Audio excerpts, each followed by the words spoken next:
Tony D and Little Joan with I don't know what you call this. I'll figure out a category for it later.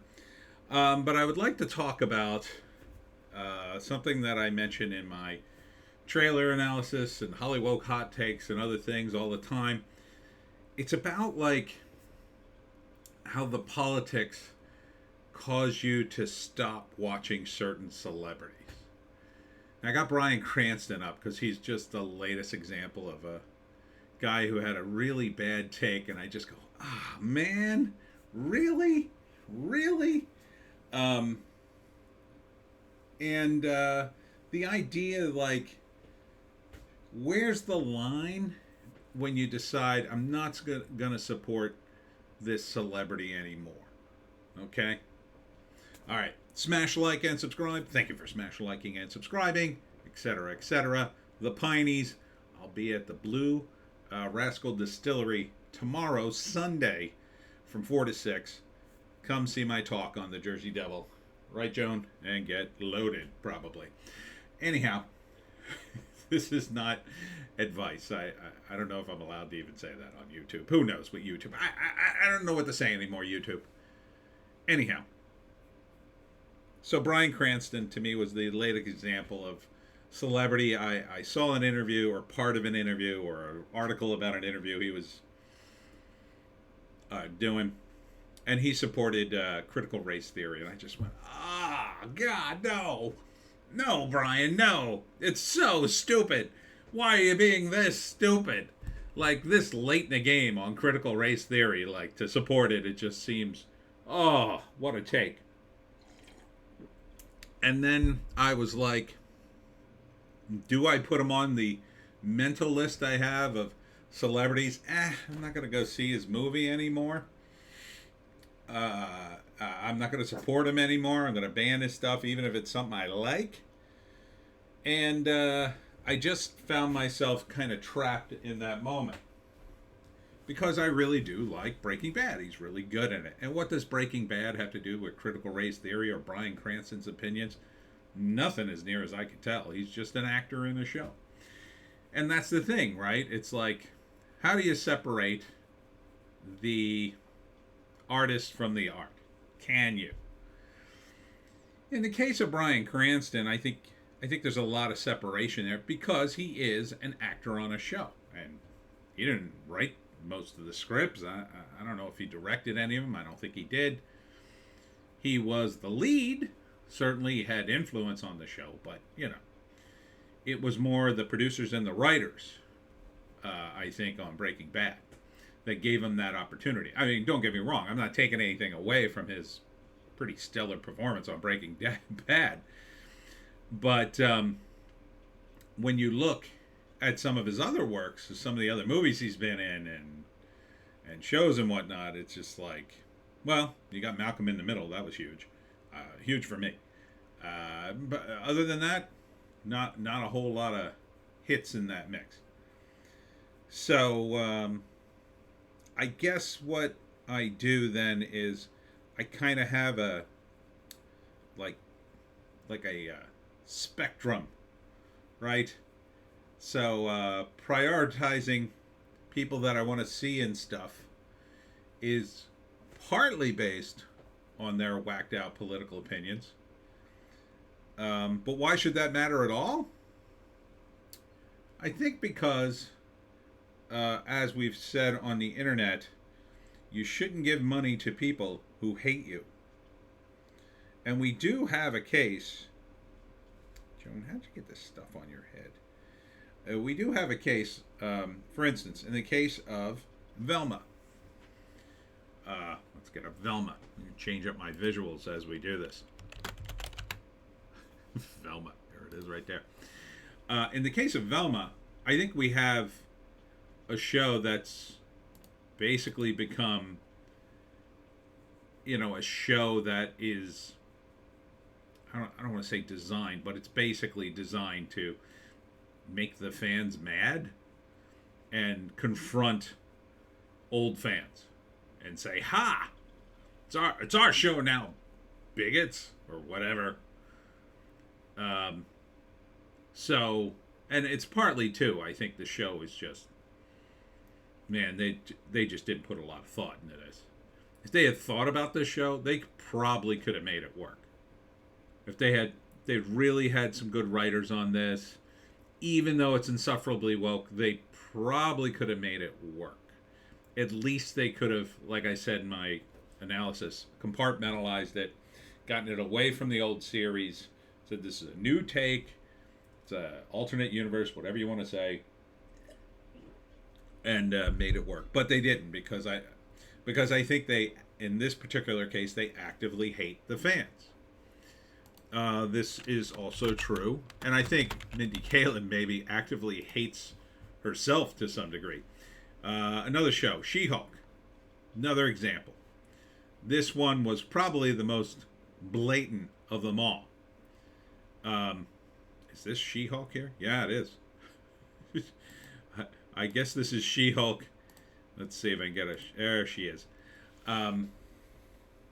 This show, judging by the endless interviews with the writers, and not even so much Tatiana Maslany, the creator, Jessica Gao, they just seem openly hostile to anybody who isn't like totally 100% on board with everything they do at every moment.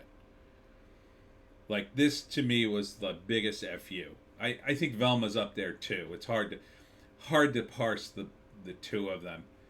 At least with She-Hulk Attorney at Law, you had the effects were kind of cool. Even though they sucked, they were kind of interesting to see.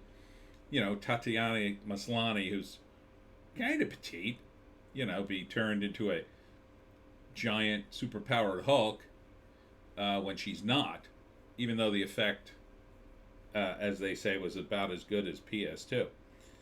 But, geez, Joan, how did you get this stuff all over your face? I don't understand what you do, Joan. So,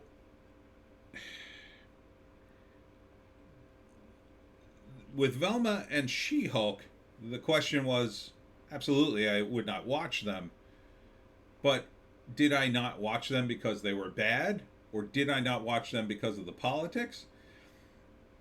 I think the answer is that, in this case, the politics overwhelmed almost everything for no reason. It became a substitute for story and the work they should have done.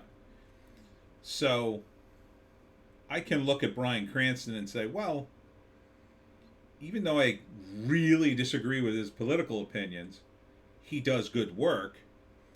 And when he's doing that good work, he's not shortchanging me, right? He's not confronting me. He's not pushing his beliefs on me. I don't like his beliefs, but he's not pushing them on me. I mean, yeah, it was an interview with Bill Maher, but that's what you do in an interview. You talk about things. You talk about your beliefs. Plus, Bill's getting high the entire time, and I guess he is too. With She-Hulk Attorney at Law and Velma, there was an opportunity to put it, 5.2 on IMDb. How does She-Hulk get 5.2 and Velma get 1.3? Yeah. Well, I mean, Velma is really bad. I mean, I guess you could argue at least the She-Hulk show had some other characters in it, and part of the Marvel Universe kind of saved it. And this show isn't even done yet. That's the best part.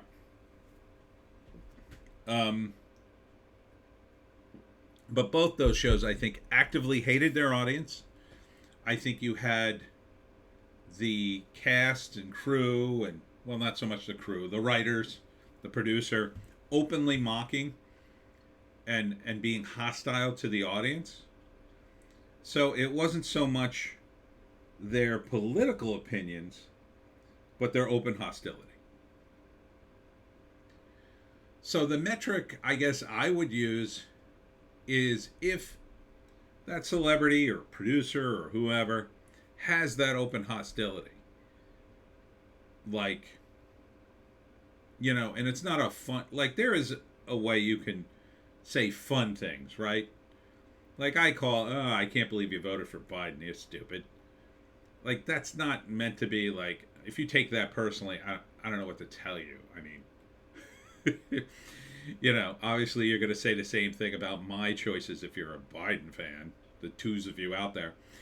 Um, but, it's not like that's any that's any big deal. Like, if I said something like, don't buy my books if you believe in a certain political position, I think that's going too far.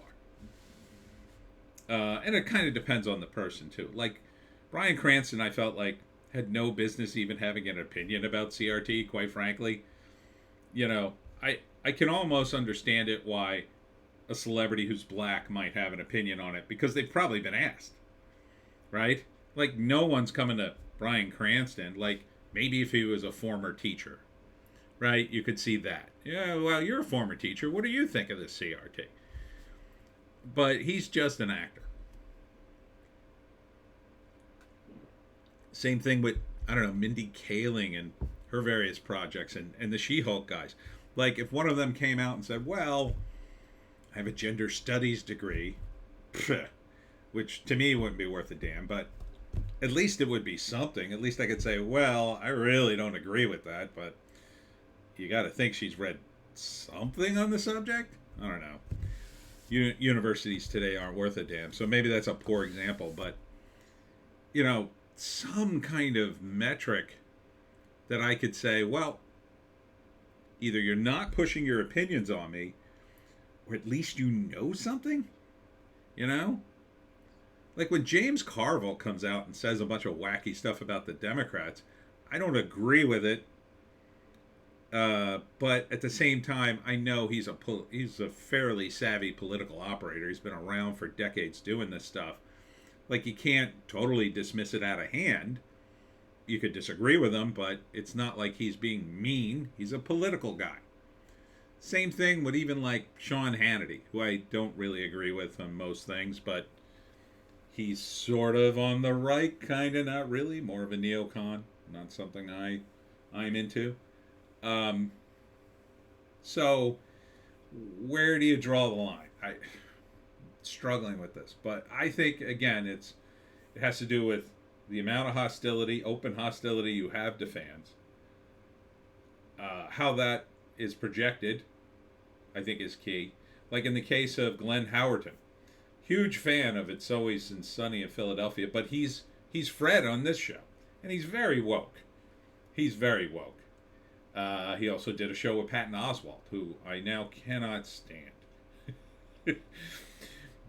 So, where do I draw the line with him? Well, I really like It's Always Sunny in Philadelphia, and his character on the show is a terrible, terrible person. But that show, and I haven't seen it recently, but up until about, I don't know, season 12 or 13, wasn't woke at all. Quite the opposite. Up until that dance number that Rob McElhenney did in that final episode of, I forget which season. They hadn't really gone there. It was a very strange episode, by the way. Very, very odd way to end a comedy show that time. But everything up to that, total comedy. And look, I don't fault the guy for at least trying something. It's his show. He's allowed to try cool stuff. I didn't think it was cool. I just thought it was like, what? What are you doing? He did look good. I'll give him that. Man, that guy worked on that body, didn't he? He did Fat Mac, loved it, and then he did, I don't know, In Shape Mac. Amazing abs that guy had. So, I didn't ban that show. I still watch that show. I still like those guys. I still like Danny DeVito. He seems not really woke, but he's very, very liberal. He's from the old school liberal. I don't think he's gotten the memo from the people who are in his movement now and slowly taking it over. So politically, I there's just this range, right? And you have to kind of gauge the range. And I think the number one thing that would cause me to to boycott a celebrity or whatever is when they do something that sounds like they hate you, right? So in the case of Mindy Kaling, like, she's really dug a hole for herself for me. I happen to think she is capable of being very funny, but her statements on Velma and why people dislike it, nah, that's like an attack. It's an attack on an audience. I was just sitting here watching Scooby Doo, and then suddenly you come out with this show, and any amount of criticism is just instantly considered racist. That's unfair. That's completely unfair. That's an attack. As a fan, you had no business attacking me. I was perfectly willing, even after I heard all the bad press, to give this show a chance. I really wanted to like it. I did. This show could have been very funny.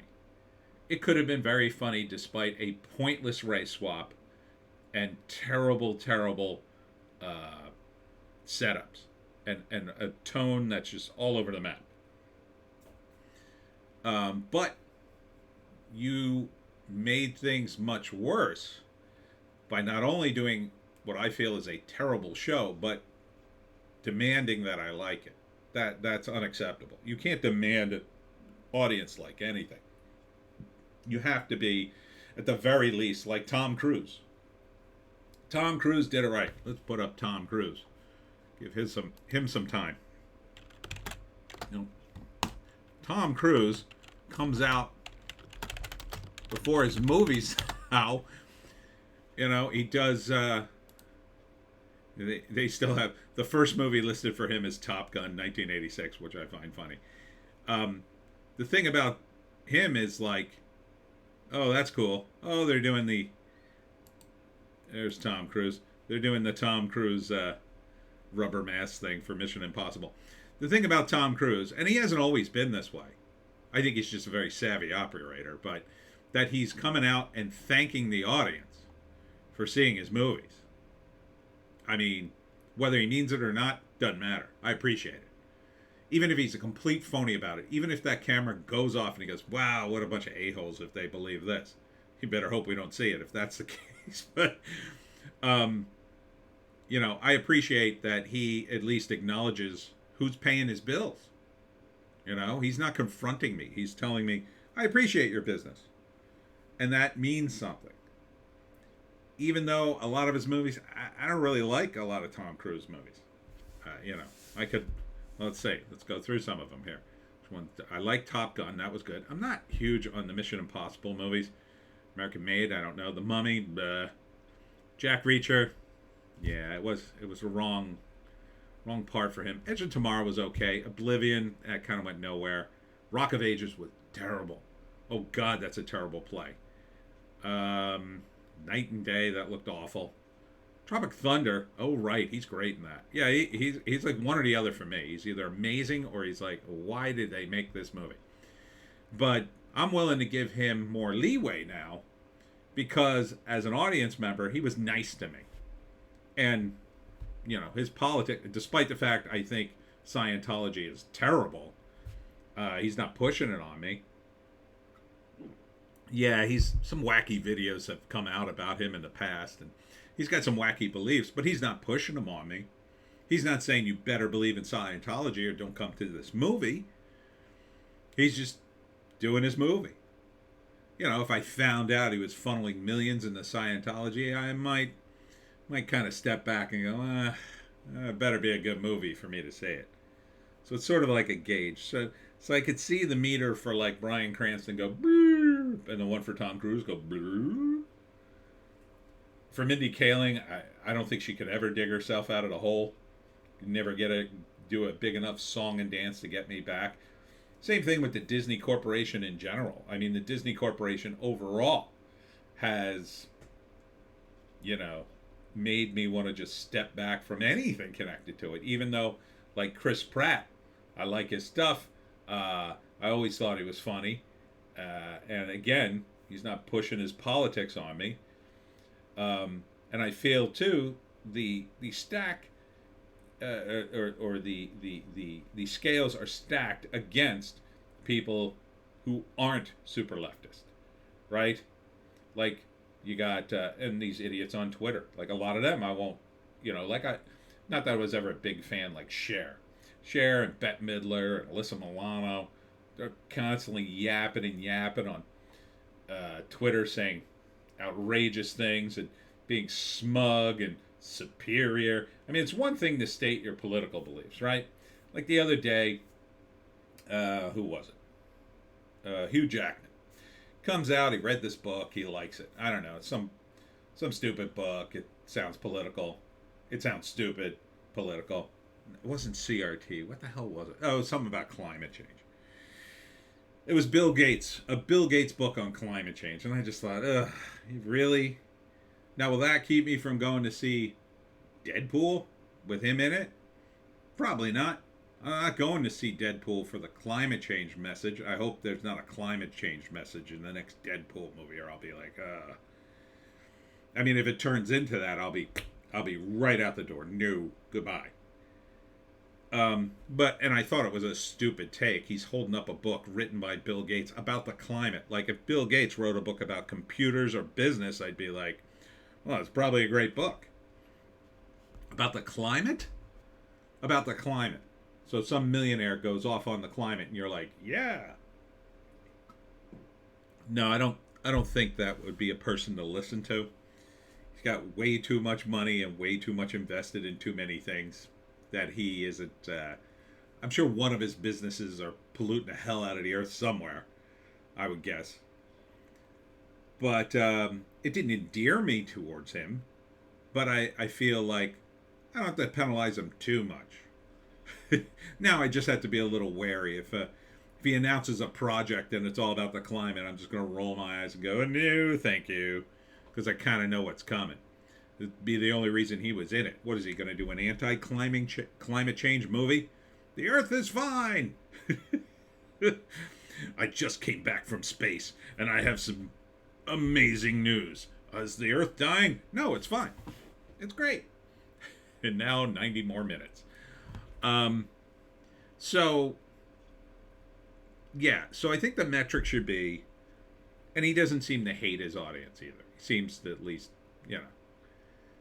I think maybe some of it is just these guys get too rich, too insulated, and they get too arrogant.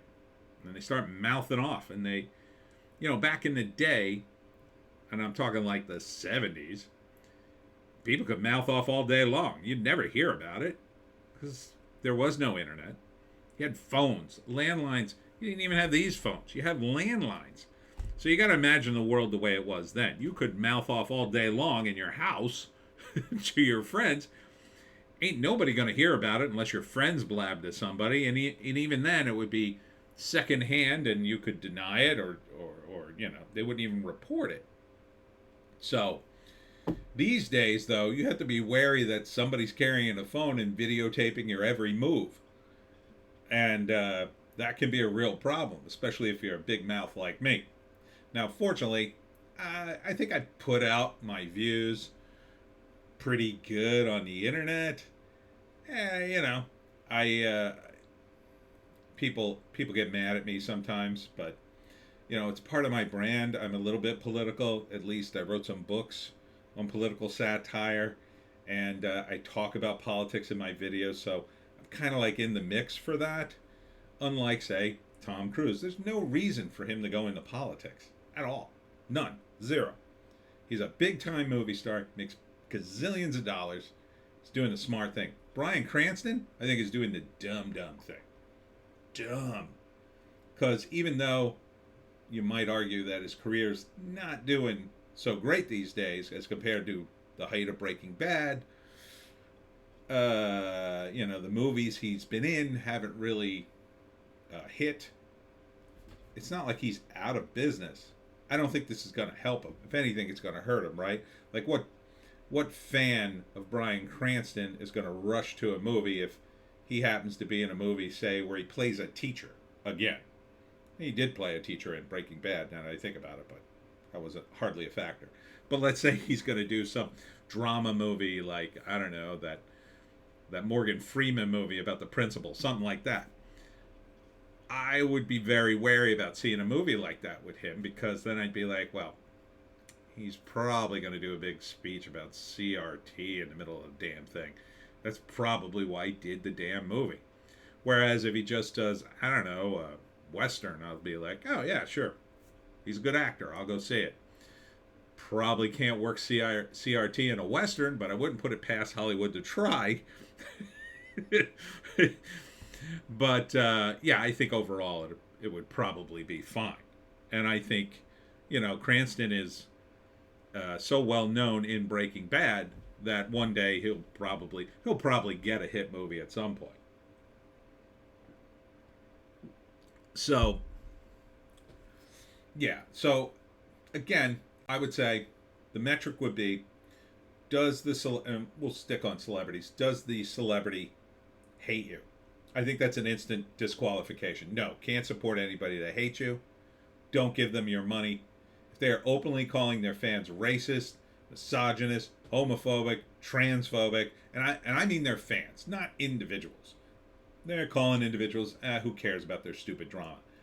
But if they're calling their fans, if they blame the fans for anything, they're wrong. Fans are not to be blamed. Fans are just fans. They're just there to see it or not. That they don't like your stuff is not their fault. It's not their fault. You have to look inside yourself and say, well, I wish you had given it a shot. I think it was a good product or whatever.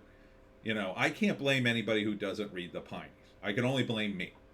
If anybody who reads it and doesn't like it, I can only say, well, I wish you'd give it another chance. Maybe read a second book. It clarifies more. It builds.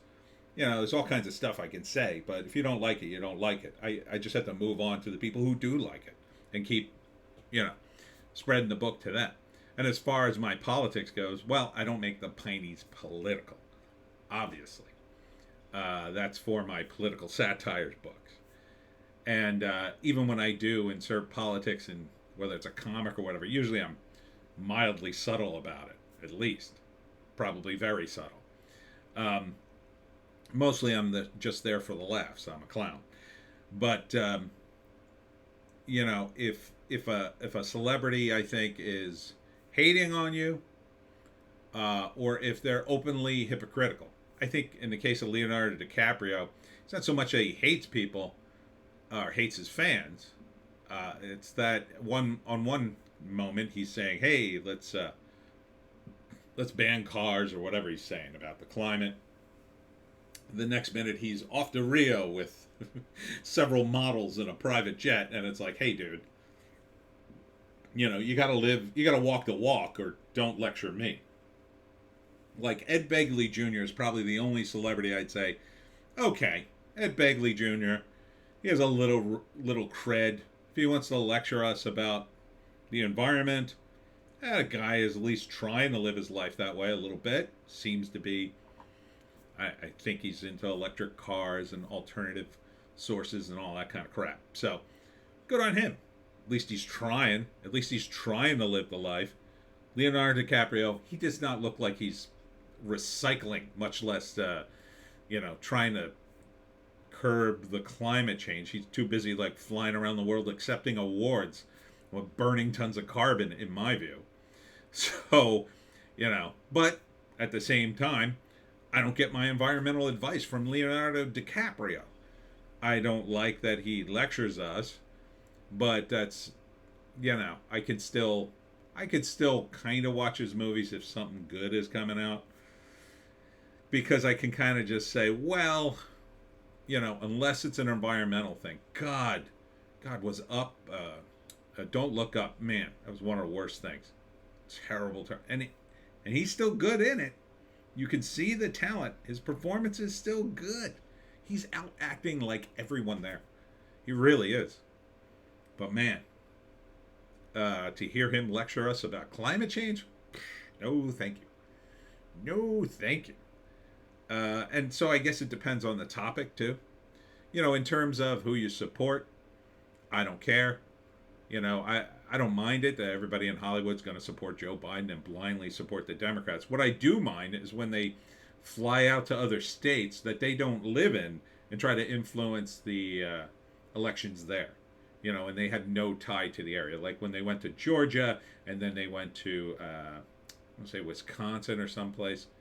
Now these are the hardcore partisans, in my view. People like Julie Louise-Dreyfus, I think she was one of them.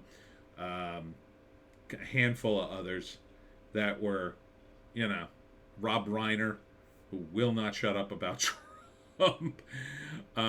People like that who are just, in my view, just taking it too far. Like, I support Trump, but I don't talk about the guy endlessly. I haven't talked about him in weeks.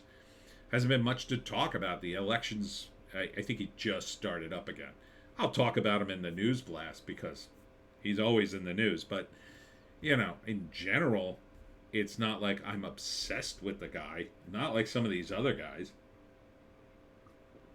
And I think Biden is objectively bad. I think he was objectively bad when he ran. But if you don't see it that way, I'm not going to fault you for it. But if you're going to call me an a-hole just for having a different opinion, well, then I might fault you a little. Kind of depends on how you call me an a-hole. If you do it with a smile on your face, I might be like, it's just a good-natured ribbing. But if you do it like, hey, a-hole, how dare you vote for Trump? I'm never buying your books. Well, then you're an a-hole. Because I think you're taking it too far. I don't hate you for voting for Biden. I just think you're stupid. Or you've been misled. It's possible you've just been misled. You don't really follow the news. Yeah. So I guess maybe you're similar. Write in the comments how you sort of gauge people, whether or not you completely separate the art from the artist. I can't completely do it because I'm on a tight budget, so I gotta rate how badly I want to see a movie or show or whatever. So if there's any money involved, I'm gonna think about it, and that might be a deciding factor. The guy's politics are just so out of whack. I might just go, you know what? I don't want to support this guy. He's really out of line. I don't want to see this movie that bad. I'll give it a pass. But I don't think it should be the factor. Maybe a factor. What do you think in the comments? So comment below. What is your metric, if there is a metric for you, to decide not to support an artist? I think the metric, don't support anybody that hates you, is valid. I think saying that, well, I don't want to support anybody that's destroying this country, I think that's a little too broad, unless the person's like an out-and-out communist, right? I mean, they're espousing the wisdom of Xi Jinping and going on and on about how we should all live under a communist system. Yeah, those people I might ban.